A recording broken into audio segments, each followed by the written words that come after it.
Assalamualaikum warahmatullahi wabarakatuh. Kami dari kelompok 10 kelas 4C mata kuliah akuntansi syariah ingin membahas review mengenai implementasi akad SAR pada salah satu skripsi.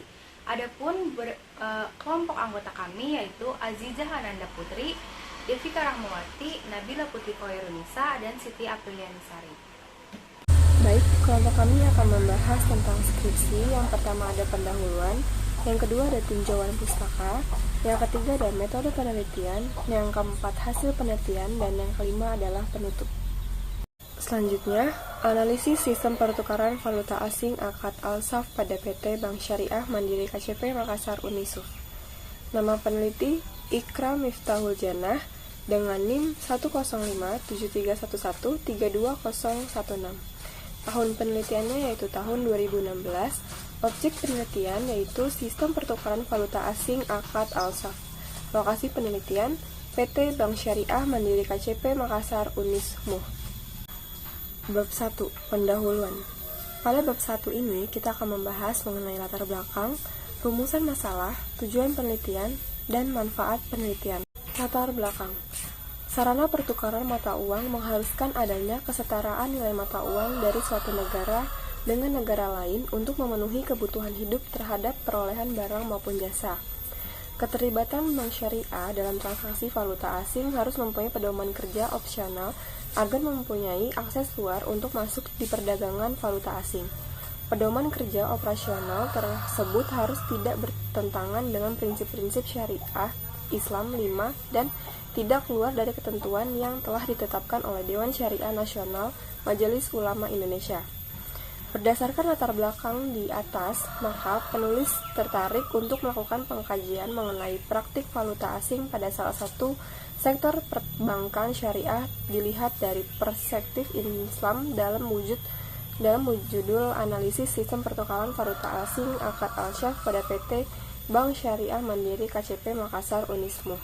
Selanjutnya ada rumusan masalah. Berdasarkan latar belakang yang telah dijelaskan sebelumnya bahwa peneliti ingin mengkaji mengenai 1. Bagaimana mekanisme pertukaran valuta asing syariah yang telah dilakukan pada Bank Syariah Mandiri KCP Makassar Unismuh. Yang kedua, apakah pelaksanaan transaksi pertukaran valuta asing sudah sesuai dengan prinsip syariat Islam yang telah dihimpun dalam akad Al-Saf.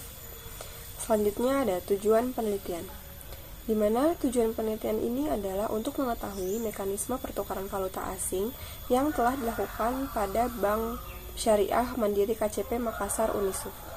Yang kedua, untuk mengetahui kesesuaian pelaksanaan transaksi pertukaran valuta asing dengan prinsip syariat Islam yang telah dihimpun dalam akad Al-Saf. Selanjutnya yaitu bab 2 mengenai tinjauan pustaka, di mana pada bab ini kita akan membahas mengenai sistem pertukaran valuta asing, tinjauan empiris, dan kerangka pikir. A. Sistem pertukaran valuta asing. Yang pertama, mekanisme. Berdasarkan prinsip syariat Islam didasarkan pada Fatwa Dewan Syariah Nasional Majelis Ulama Indonesia nomor 28-MUI-3-2002. Yang pertama, transaksi pertukaran valuta asing yang dilakukan harus bebas dari unsur riba maupun spekulasi atau untung-untungan. Yang kedua, transaksi pertukaran mata uang untuk mata uang yang sesama jenis dapat dilakukan dengan pertukaran mata uang yang sejenis pula. Nilainya harus sama dan dilakukan secara tunai. Jika berbeda, harus dilakukan dengan nilai tukar atau yang disebut dengan kurs. Dan yang ketiga yaitu transaksi valuta asing yang boleh dilakukan adalah transaksi spot. Transaksi spot merupakan transaksi jual beli valuta asing yang dilakukan secara tunai dari tangan ke tangan dalam satu tempat. Nah, mekanisme pertukaran valuta asing dengan perbankan syariah dilakukan dengan nasabah pribadi atau lembaga dapat membawa rupiah ke bank atau dapat juga dilakukan dengan mendebit rekening nasabah. Kemudian tidak ada persyaratan khusus yang diberikan kepada nasabah. Kemudian juga pertukaran yang dilakukan harus secara tunai dan dapat dilakukan dengan pertukaran banknotes atau telegraphic transfer. Kemudian yang kedua ada Al-Sarf. Menurut Fatriani pada tahun 2018, sarf secara bahasa diartikan sebagai penambahan, penukaran, penghindaran, pemalingan, dan transaksi jual beli. Sedangkan secara istilah, SARF diartikan sebagai perjanjian jual beli mata uang dengan mata uang lainnya.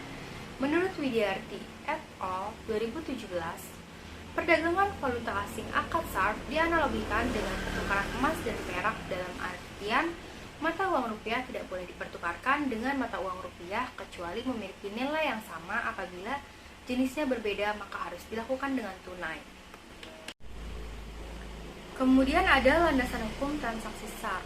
Berdasarkan fatwa yang dikeluarkan oleh DSN MUI nomor 28, ada beberapa landasan mengenai transaksi SARF, yakni yang pertama dalam Al-Quran.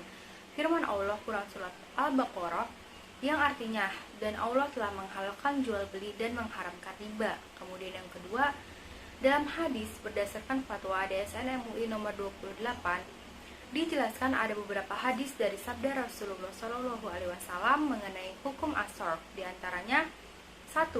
Hadis riwayat Al-Baihaqi dan Ibnu Majah dari Abu Sa'id Al-Khudri yang artinya Rasulullah SAW bersabda bahwa sesungguhnya jual beli itu hanya boleh dilakukan atas dasar kerelaan antara dua belah pihak. Hadis riwayat Al-Baihaqi dan Ibnu Majah dan dinilai sahih oleh Ibnu Hibban.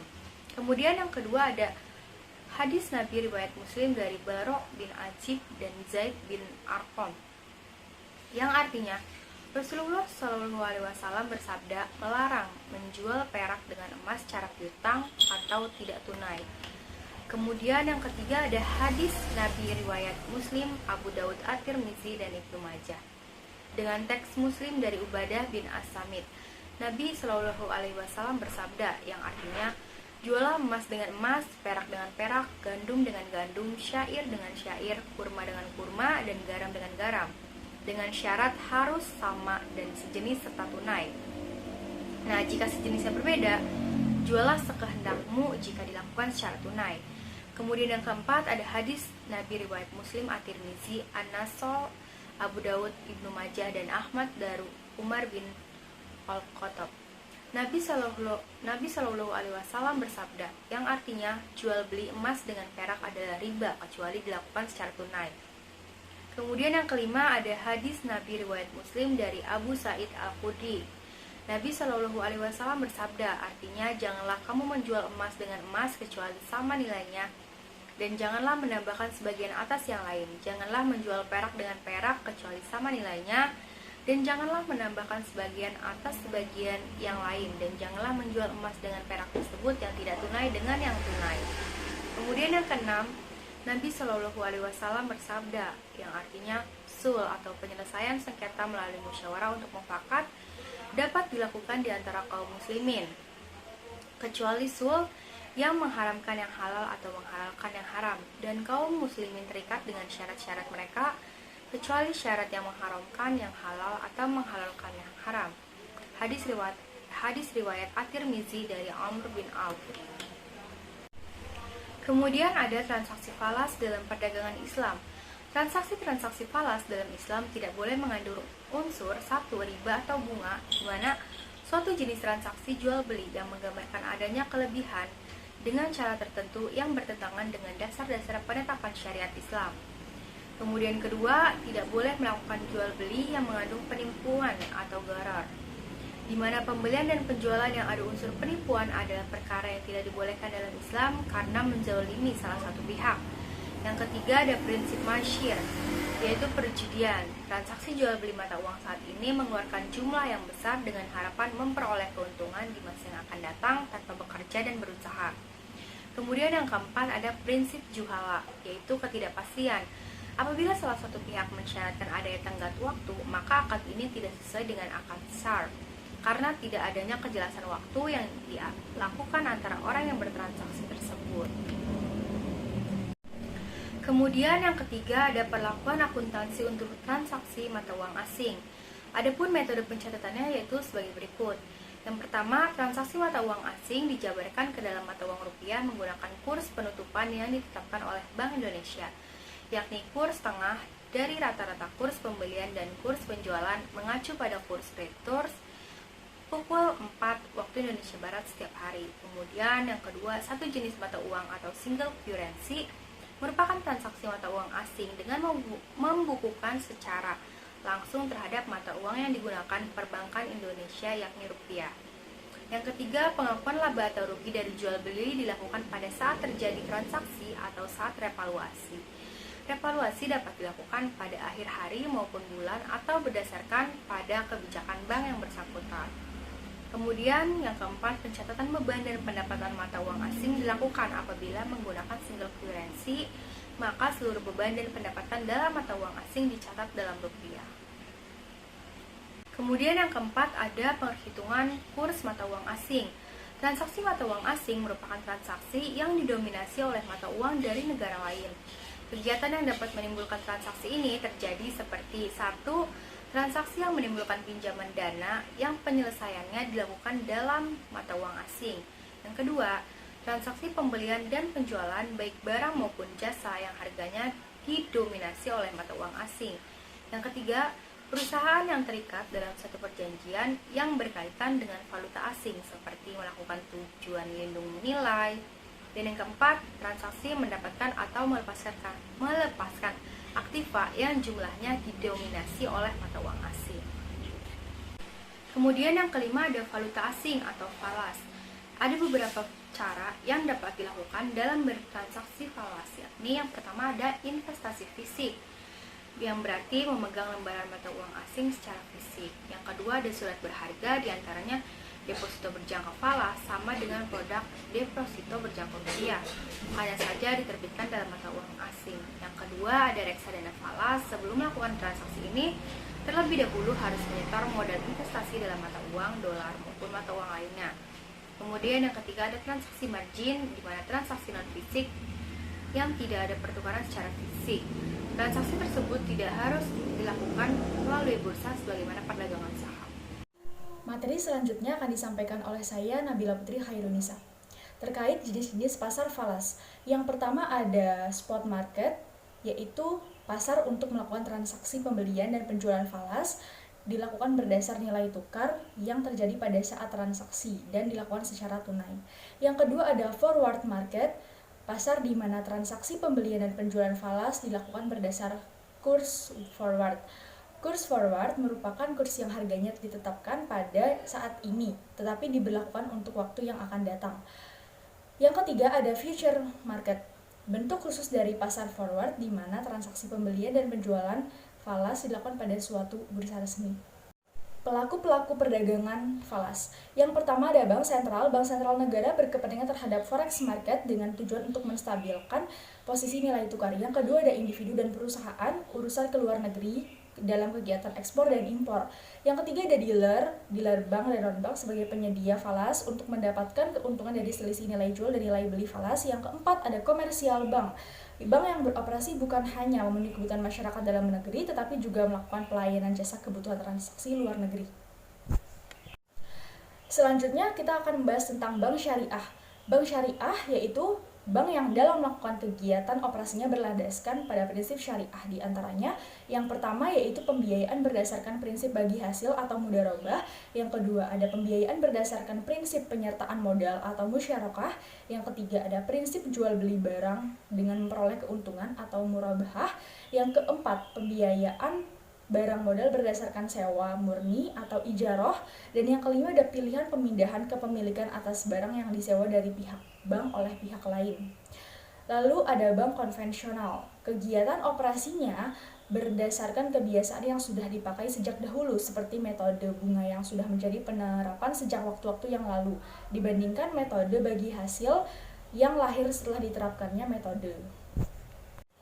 Tinjauan empiris. Di sini terdapat hasil penelitian terdahulu dengan nama peneliti Bahrul Huda tahun 2018 dengan judul Etika Pertukaran Falas dalam Pasar Valuta Asing Perspektif Fikih.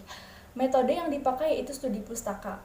Hasilnya, etika pertukaran falas hendaknya diniatkan untuk memenuhi kebutuhan, tidak menjadikan uang sebagai komoditas perdagangan yang berakibat terjadinya ekonomi mengambang, seperti yang terjadi dalam pasar derivatif yang membahayakan perekonomian.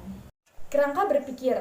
Yang pertama, Bank Syariah Mandiri KCP Makassar Unismu berada pada tingkat paling atas, lalu di bawahnya terdapat transaksi falas, dasar hukum syariat Islam, dan mekanisme.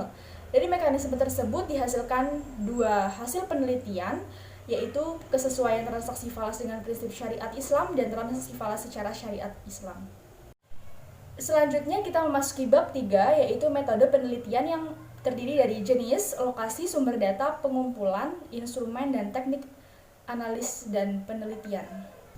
Yang pertama, jenis, metode kualitatif pendekatan deskriptif. Alasannya karena penelitian ini bertujuan untuk menggambarkan situasi yang sebenarnya terjadi mengenai sistem pertukaran falas syariah akad syarf.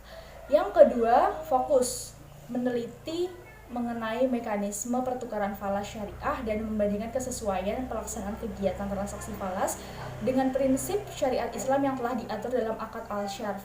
Yang ketiga ada lokasi, yaitu Bank Syariah Mandiri KCP Makassar Unismuh di lantai dasar Menara Iqra Unismuh Makassar, Jalan Sultan Alauddin nomor 259 Makassar, Sulawesi Selatan. Selanjutnya sumber data yang terdiri dari data primer, yaitu data yang diperoleh dari hasil pengamatan yang dilakukan berupa catatan, kata, dan kalimat untuk mendeskripsikan realitas yang terjadi mengenai sistem pertukaran falas akad al-syarf pada Bank Syariah Mandiri Makassar. Yang kedua ada data sekunder, yaitu data yang dibutuhkan adalah informasi mengenai pertukaran falas syariah akad al-syarf yang diperoleh dari media internet, yaitu website resmi Bank Syariah Mandiri. Oke, selanjutnya di sini ada pengumpulan data. Yang pertama itu penelitian lapangan. Ini dilakukan dengan cara mengunjungi secara langsung tempat penelitian, yaitu di Bank Syariah KCP Makassar Unismuh. Kemudian yang kedua, observasi. Ini dilakukan untuk mengetahui bagaimana situasi yang sebenarnya terjadi di tempat penelitian.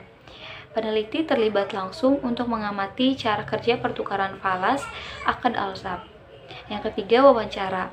Dilakukan untuk membantu peneliti memperoleh pernyataan dan penjelasan lebih lengkap mengenai sistem pertukaran falas. Terus wawancara ini dilakukan secara bebas tetapi dalam batasan dan jalur pokok yang akan ditanyakan dan telah dipersiapkan lebih dahulu oleh peneliti. Yang keempat, dokumentasi.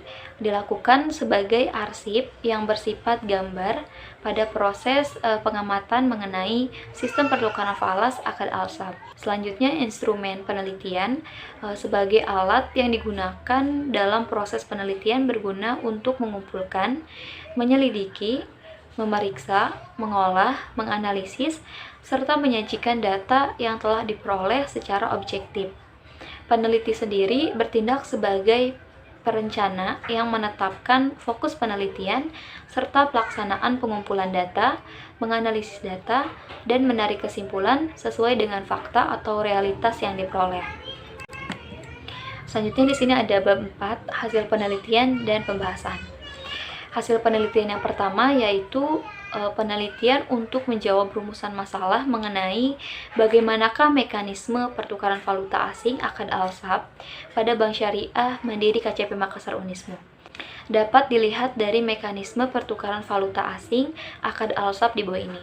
Yang pertama itu kedatangan langsung pihak nasabah ke Bank Syariah Mandiri KCP Makassar Unismuh.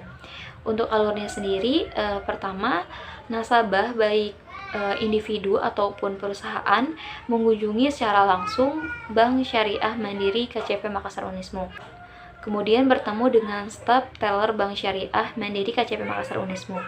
Setelah bertemu, maka nasabah akan menyerahkan mata uang rupiah ke teller Bank Syariah untuk dipertukarkan dengan mata uang asing.